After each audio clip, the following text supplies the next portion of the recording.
गृह मंत्री नरोत्तम मिश्रा ने दिया ओबीसी आरक्षण मामले पर बयान। का ओबीसी आरक्षण मामले में होगी सुनवाई, 17 मई को होगी सुनवाई।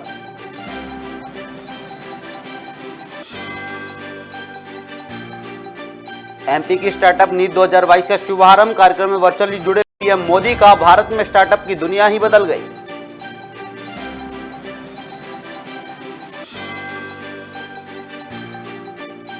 सुरक्षा बलों ने 24 घंटे में लिया रावल भट्ट का बदला। 3 आतंकी किए ढेर। 350 कश्मीरी पंडितों ने दिया सरकारी पदों से इस्तीफा।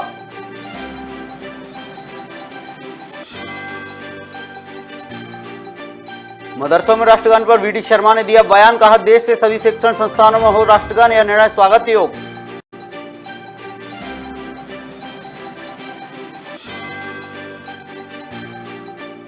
कैप्टन गोपाल कृष्ण पंचतत्व में विलीन। राजधानी रायपुर के देवेंद्र नगर मुक्तिधाम में किया गया अंतिम संस्कार। आईजी समेत बड़े अधिकारी हुए शामिल।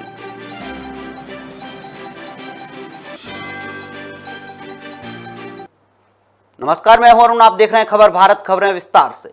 कश्मीरी पंडित रावल भट्ट की हत्या में शामिल तीनों आतंकियों को सुरक्षा बलों ने 24 घंटे के अंदर ढेर किया है।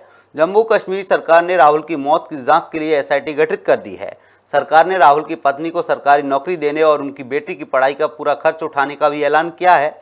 उधर कश्मीरी पंडितों में लगातार निशाना बनाकर हो रहे हमलों के खौफ फैल गया है। इस टारगेट किलिंग के विरोध में 350 सरकारी कर्मचारियों ने एक साथ इस्तीफा दे दिया है।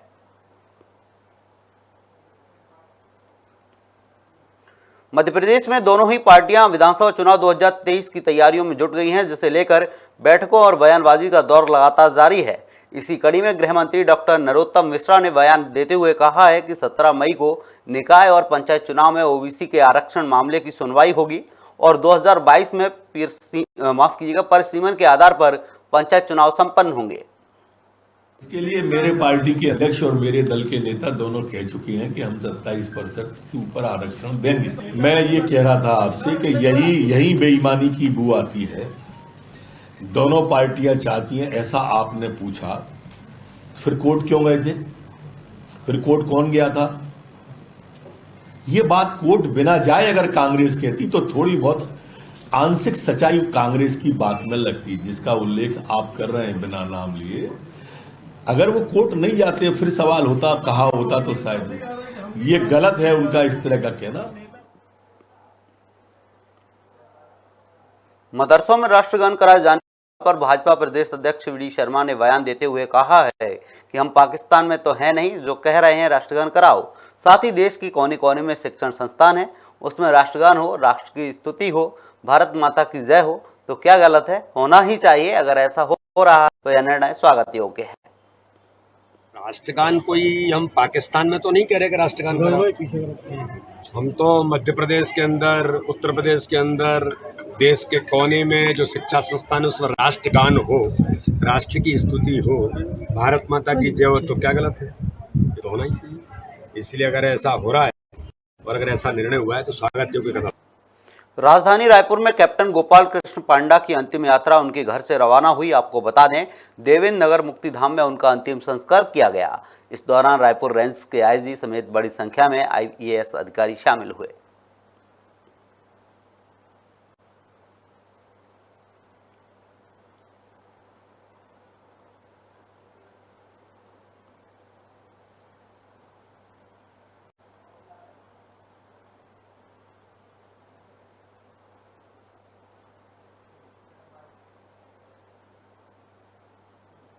मध्य प्रदेश एनएसयूआई के नवनियुक्त अध्यक्ष आशुतोष चौकसी ने बयान देते हुए कहा है कि अध्यक्ष पद का शपथ लेने से पहले ही मेरी छवि खराब करने का प्रयास किया जा रहा है। कांग्रेस में कोई पद विकता ही नहीं है, बल्कि लोकतांत्रिक प्रक्रिया के तहत चयन होता है। साथ ही उन्होंने कहा है कि अध्यक्ष बनने पर भाजपा के कुछ लोगों को यह बात हजम नहीं हो रही है। अभी मुझे एनएसयूआई का प्रदेश अध्यक्ष बने हुए पूरा 1 हफ्ता भी नहीं हुआ है। अभी तक शपथ ग्रहण भी मैंने नहीं की है और कुछ लोग इतने बौखला गए हैं जिन्होंने अभी आप लोगों के सभी के भी संज्ञान में हैं और सोशल मीडिया पर वायरल है कुछ चैट्स जिनके से मेरी छवि को धूमिल करने का काम किया जा रहा है। मैं बता देना चाहता हूं कि कांग्रेस पार्टी में किसी भी पद के लिए एक लोकतांत्रिक व्यवस्था होती है। हमारे एनएसयूआई में, यूथ कांग्रेस में लोकतांत्रिक तरीके से चुनाव के माध्यम से किसी भी पद को दिया जाता है। ये विगत सालों से ये प्रोसेस, ये प्रक्रिया हमारे संगठन में चली आ रही है। मध्य प्रदेश में दोनों ही पार्टियां विधानसभा चुनाव 2023 की तैयारियों में जुट गई हैं, जिसे लेकर बैठकों और बयानबाजी का दौर लगातार जारी है। इसी कड़ी में सांसद ज्ञानेश्वर पाटिल ने प्रेस वार्ता करते हुए मीडिया से बातचीत की और कहा कि जिस प्रकार कांग्रेस ने ओबीसी के साथ छल किया है वो काफी निंदनीय है। आगे और क्या कुछ कहा है सांसद ने, आइए आपको सुनवाते हैं। भारतीय जनता पार्टी ने सभी वर्गों का विशेष रूप से ध्यान रखा गया है और आज जो चुनाव की जो लेट हुए हैं, इस चुनाव को लेट कराने में यदि कोई दोषी है तो कांग्रेस है। कांग्रेस ने ओबीसी वर्ग के साथ में खिलवाड़ करने का काम किया और Bharatiya Janata party supreme court ने जो निर्णय किया है उसके रिव्यू पिटीशन के लिए भी गई है और ओबीसी वर्ग के साथ किसी प्रकार का अन्याय न हो, इसके लिए भारतीय जनता पार्टी ने हमेशा चिंता की और आगे भी चिंता करेगी। यदि आरक्षण को आधार न मानते हुए भी चुनाव हो गए तो ओबीसी वर्ग के उम्मीदवारों को भारतीय जनता पार्टी 27% से भी अधिक उम्मीदवारों को टिकट देगी और उनको चुनाव के माध्यम से निर्वाचित करके लाएगी। इंदौर में 3 दिवसीय मैंगो यात्रा का आयोजन हुआ, जिसका शुभारंभ पुलिस कमिश्नर हरिनारायण चारी मिश्र ने फीता काटकर किया। आपको बता दें, मराठी सोशल ट्रस्ट पिछले 10 सालों से ग्रामीण हाट बाजार में मैंगो यात्रा का आयोजन कर रहा है। वहीं ग्रामीण ढक्कन वाला कुआं में प्रदर्शनी करेंगे, साथ ही उसकी बिक्री भी करेंगे। Marathi social group trust Indore द्वारा आयोजित मैंगो यात्रा का आज प्रथम दिन है। मैंगो यात्रा हम पिछले 10 वर्ष से ही आयोजित कर रहे हैं। इंदौर में जो हापुस आम इजीली अवेलेबल नहीं है, जो आमों का राजा है अल्फांसो, जो सिर्फ कोकण के रत्नागिरी और देवगढ़ इन क्षेत्रों में ही उत्पादित होता है, उस आम को लेके यहाँ पर करीब 25 किसान आए हुए हैं, जो 3 दिन में अपने कम से कम 40 से 45 हज़ार दर्जन आम यहाँ पर अपने बिक्री करेंगे और लोगों को हापुस आम को चखाएंगे। जानते हैं कि इंदौर एक जीवंत शहर है और जीवन के बहुत सारे पक्षों से जुड़े हुए बहुत सारे आयोजन यहाँ होते रहते हैं। आज आम को लेकर के एक बड़ा आयोजन है और ये आयोजन मराठी सोशल ग्रुप के द्वारा किया गया। यह अभी पिछले 10 वर्षों से लगातार हो रहा है और इसमें खास बात यह है कि इसमें आम के जो बड़े उत्पादक हैं, बड़े मुद्दों पर जो किसान हैं, वो सीधे वहाँ पर जो ग्राहकों से जुड़ते हैं, जो आम को जो पसंद करते हैं, उन लोगों से सीधे जुड़ते हैं, जिसके कारण उसकी गुणवत्ता बेहतर रहती है और कम मूल्य पर लोगों को उपलब्ध होती है। यह आयोजन एक विशिष्ट आयोजन है जो वर्षों से इंदौर में काफ़ी लोकप्रियता से आगे बढ़ रहा है और आने वाले 3 दिनों तक के बड़े जोश के साथ ये पूरा आयोजन चलेगा। मुख्य तौर पर यहाँ के जो किसान हैं, ये इसमें खास बात है कि बहुत सारे ऑर्गेनिक किस्म के हैं और इनकी क्वालिटी जो है बहुत ही उम्दा किस्म की है, इसलिए इसके आयोजन को काफ़ी यहाँ लोकप्रियता भी आती है। राजधानी रायपुर में खाद्य निर्यात विकास प्राधिकरण के डायरेक्टर राजीव कुमार ने प्रेस वार्ता की। इस दौरान उन्होंने कहा कि बासमती चावल की खेती में संलग्न किसानों को जागरूक बनाने के लिए खास कदम उठाने जा रहे हैं, जिसके लिए सरकार बहुत जल्द एक जागरूकता अभियान शुरुआत करने जा रही है, जिसके तहत किसानों को जानकारी दी जाएगी। देखिए, राइस जो है हिंदुस्तान में तकरीबन 125 मिलियन मेट्रिक टन पैदा होता है और जिसकी कंजम्पशन अगर देखें हिंदुस्तान में तो तकरीबन 108 मिलियन टन होती है। इसके माने there is an excess of about 21 million metric ton excess है। तो अगर से ये एक्सपोर्ट नहीं किया जाए तो आप समझें कि कितना बड़ा नुकसान ये किसानों के लिए है। तो एक्सपोर्टर्स का बहुत बड़ा योगदान है इस कार्यक्रम में, जो हम लोग फार्मर्स की इनकम को डबल करने की जो चेष्टा कर रहे हैं। दूसरी बात है कि हम लोग 165-170 देशों में ये राइस को एक्सपोर्ट करते हैं। छत्तीसगढ़ का इसमें बहुत बड़ा योगदान है, क्योंकि यहाँ से पारबॉइल्ड राइस जो जाता है वो थाईलैंड को कॉम्पीट करता है, जो हमारे कॉम्पिटिटर हैं, और बहुत अच्छी इसकी एक्सेप्टेंस है वर्ल्ड वाइड। हमारे एक्सपोर्टर्स बहुत मेहनत करते हैं, जैसे किसान भाई उसको पैदा करते हैं, एक्सपोर्टर्स उसको दूसरे देशों में पहुंचाते हैं और इसमें भारत का नाम ऊंचा होता है। छत्तीसगढ़ में सर्व विभागीय संविदा कर्मचारी महासंघ का धरना प्रदर्शन लगातार चल रहा है, लेकिन अब तक इनकी मांगों को पूरा नहीं किया गया है, जिसके लिए सचिव पंचायत समेत अनुसूचित जनजाति विकास विभाग को सदस्य के रूप में शामिल करने के लिए 5 सदस्यीय कमेटी का गठन किया गया है। वहीं सभा के प्रदेश अध्यक्ष कौशलेश तिवारी ने बताया कि संविदा कर्मचारी के समक्ष सरकार ने अपनी विश्वसनीयता खो दी है। 18 के चुनावों के समय कांग्रेस पार्टी के जन घोषणा पत्र में संविदा कर्मचारियों के नियमितीकरण की बात की गई थी। सरकार बनने के पश्चात मुख्यमंत्री महोदय द्वारा 14 फरवरी 2019 को भी एक कार्यक्रम में उन्होंने कहा था कि वो संविदा कर्मचारियों का नियमितीकरण करेंगे। 2019 में ही उन्होंने एक कमेटी का भी गठन करवाया था और उसके पश्चात अलग अलग विभागों में जो हड़तालें हुई थी, स्वास्थ्य विभाग में 2020 में एक कमेटी बन गई और अभी एक मनरेगा की एक और कमेटी बन गई है। तो इस प्रकार बार बार कमेटियों का गठन एक ही काम के लिए ये उचित नहीं है और उनकी कोई रिपोर्ट भी नहीं आ रही है। तो हमारी ये मांग है कि भाई आपने जो कमेटियां बनाई हैं उसकी कोई रिपोर्ट आप सार्वजनिक करिए।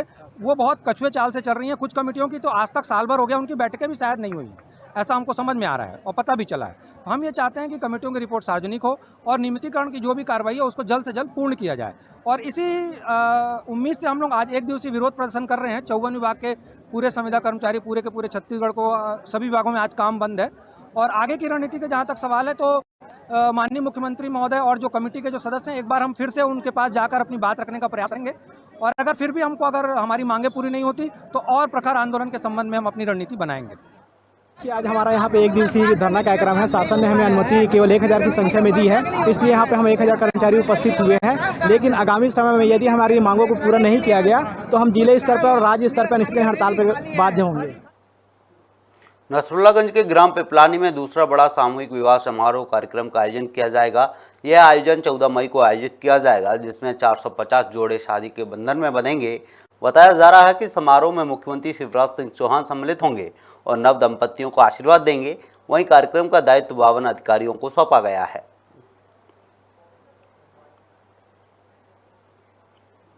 पुष्पराजगढ़ जिले के अमरकंटक के कापिला संगम में जिला कलेक्टर सोनिया मीणा के निर्देश पर अतिक्रमण के खिलाफ प्रशासन ने ताबड़तोड़ कार्रवाई करते हुए 22 घरों को जेसीबी की मदद से जमींदोज किया है, जिसकी कीमत करीब 100 करोड़ से अधिक आंकी जा रही है। एसडीएम अभिषेक चौधरी ने बताया कि नर्मदा नदी से लगभग 100 मीटर के दायरे से जो भी निर्माण थे उन पर कार्रवाई की गई है और नोटिस देने के बाद उन्हें तोड़ा गया है। आज कपिला संगम में जो नए निर्माण और अतिक्रमण थे जो नर्मदा नदी से लगभग 100 मीटर की दूरी पर ही स्थित हैं, इनको चिन्हित करके विधिवत नोटिस दी गई और आज नगर परिषद, राजस्व और पुलिस के संयुक्त दल द्वारा लगभग 22 अर्ध पक्के और कच्चे मकान हटाए गए हैं, जिसमें 70 एकड़ की शासकीय भूमि अतिक्रमण से मुक्त की गई है, जिसकी मार्केट वैल्यू लगभग 100 करोड़ के करीब होगी।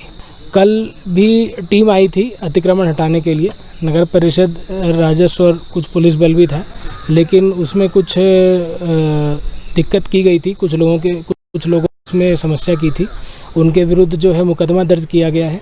उन्होंने पथराव का भी प्रयास किया था, उनके विरुद्ध मुकदमा दर्ज किया गया है और आज पुलिस लाइन से भी बल मंगवाया गया। अंबिकापुर की कोतवाली थाना क्षेत्र से लापता छात्र का शव तालाब में तैरता हुआ मिला है। आपको बता दें, छात्र के शरीर पर चोट के निशान देखकर परिजनों ने हत्या का आरोप लगाया है। वहीं मौके पर पहुंची कोतवाली पुलिस ने शव को कब्जे में लेकर पोस्टमार्टम के लिए भिजवाया है। फिलहाल पुलिस मामले की जांच कर रही है। आज सुबह हम लोग को बरेजपरा तालाब में एक युवक की लाश मिली है।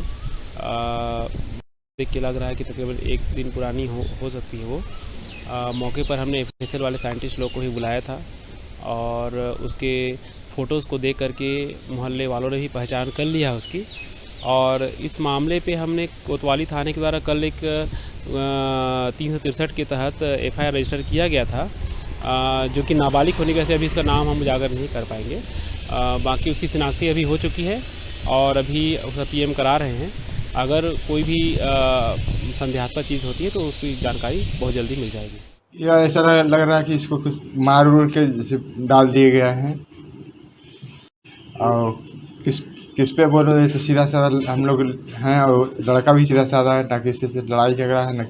और पता था मेरे को, आज चला मेरा दोस्त, मेरा दुकान के बगल में है टेलर मास्टर, उसके मोबाइल में आया था कि आके यहाँ पर शव देख लें। फिलहाल इस बुलेटिन में इतना ही। आप बने रहिए खबर भारत के साथ। नमस्कार।